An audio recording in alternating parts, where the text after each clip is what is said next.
December 19, 1944, the Ardennes forest, Belgium, snow covers the roads.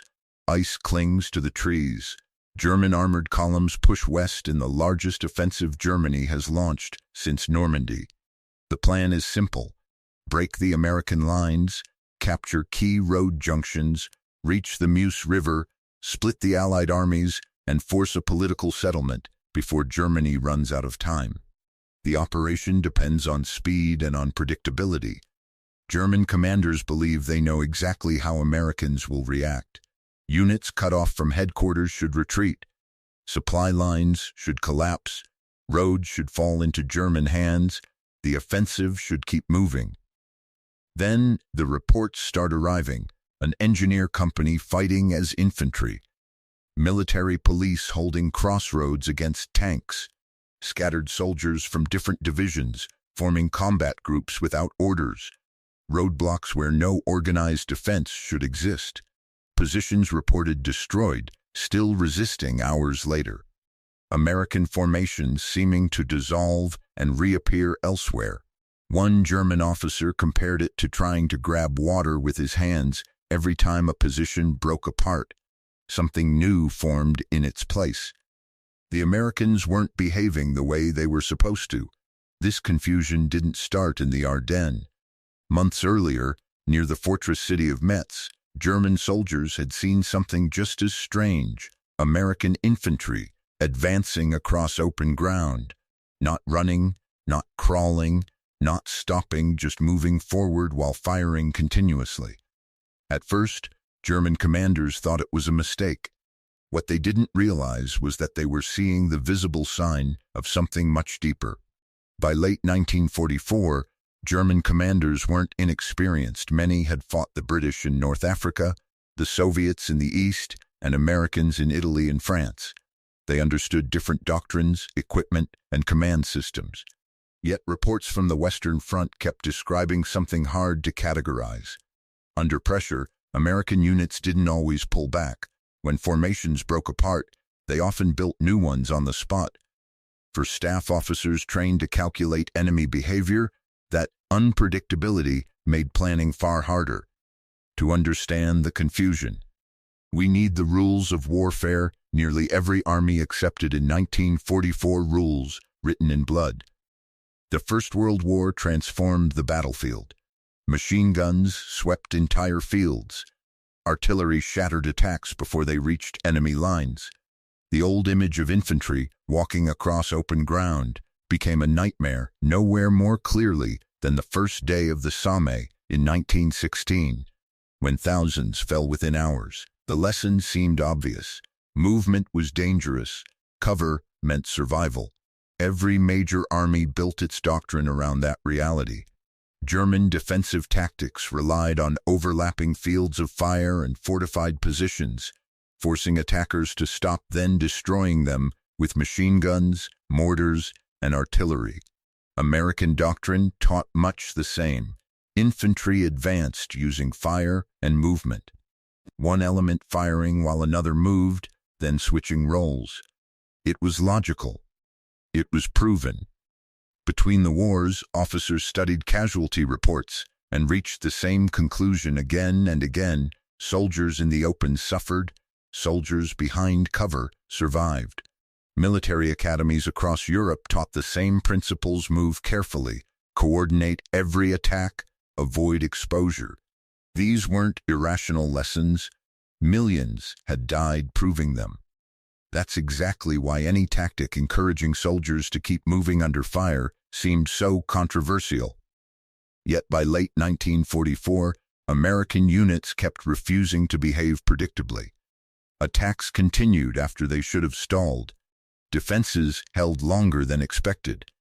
Small groups adapted without waiting for orders. The first major clue appeared around Metz. One officer who'd been thinking about this for decades was General George S. Patton. Remembered today for speed and armored warfare, his thinking was actually shaped earlier during the First World War, watching infantry under fire near the front. He noticed that when attacks stopped moving, fear grew stronger, momentum disappeared, and control became harder to maintain. Soldiers pinned down weren't lacking courage, they were following a natural human instinct. Survive, take cover, stay still. But Patton believed hesitation created its own danger. An attack frozen in place became an easy target. As commander of Third Army, he returned to the same question. How do you keep men moving when every instinct tells them to stop? Where other officers focused on firepower or planning, Patton focused on momentum.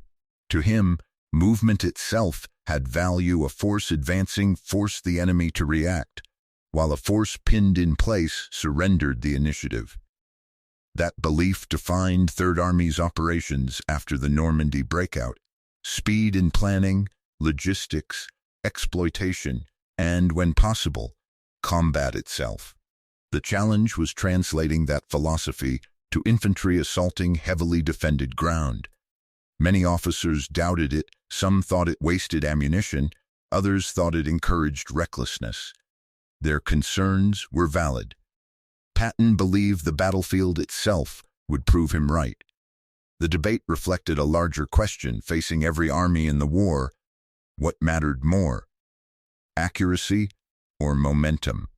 A carefully aimed shot had obvious value, but not if the attacker never reached the objective. Patton thought too much discussion focused on marksmanship and not enough on psychology. Fear was contagious, but so was momentum. If soldiers saw the men beside them keep moving, they were more likely to keep moving too. Only combat could test the theory. That test would begin outside Metz. The concept became known as marching fire, infantry advancing while firing continuously, not careful, aimed shots, but sustained fire while moving toward the objective.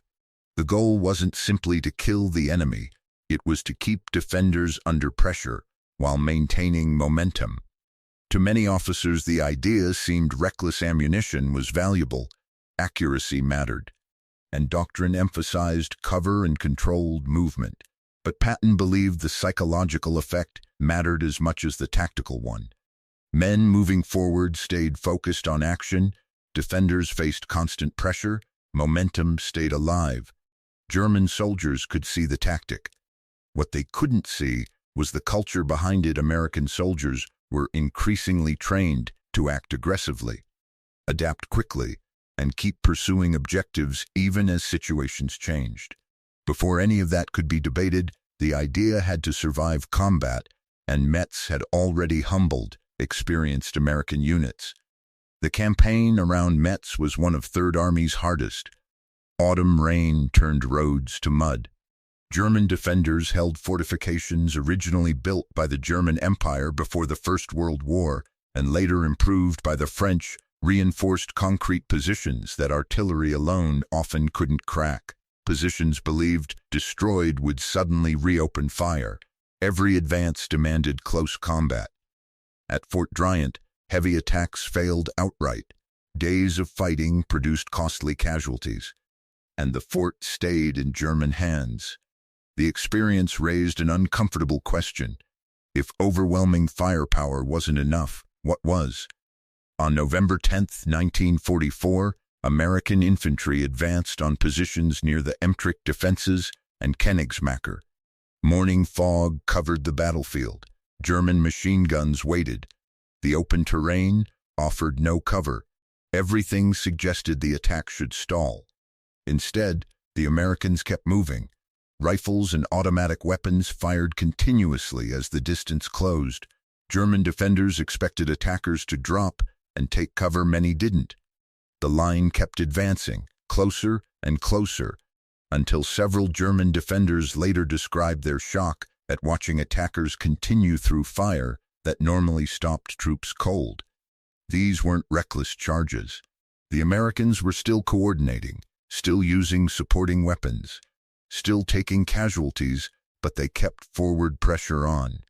Every minute defenders spent reacting was a minute they weren't organizing a deliberate response.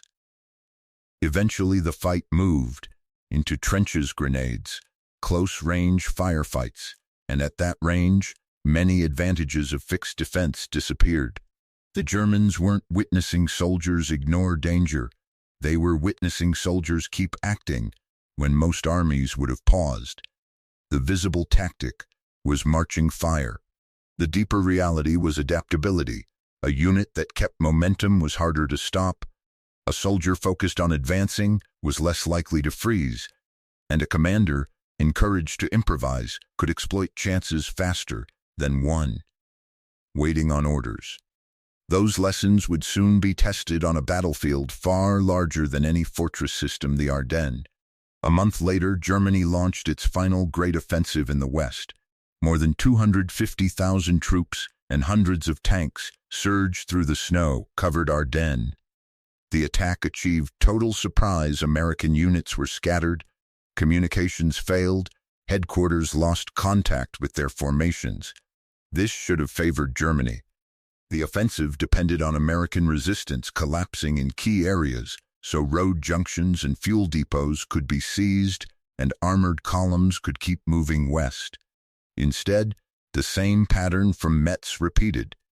Small American groups organized local defenses. Engineers fought as infantry. Military police set up roadblocks. Junior officers commanded mixed units assembled from several different formations. Road junctions stayed contested long after German planners expected them to fall. The Ardennes road network made this worse for Germany.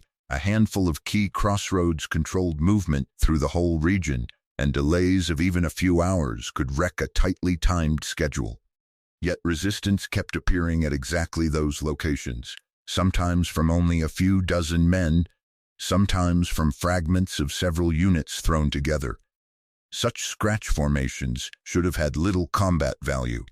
Instead, many fought stubborn delaying actions that forced German commanders to commit extra troops and time the one resource Germany couldn't spare.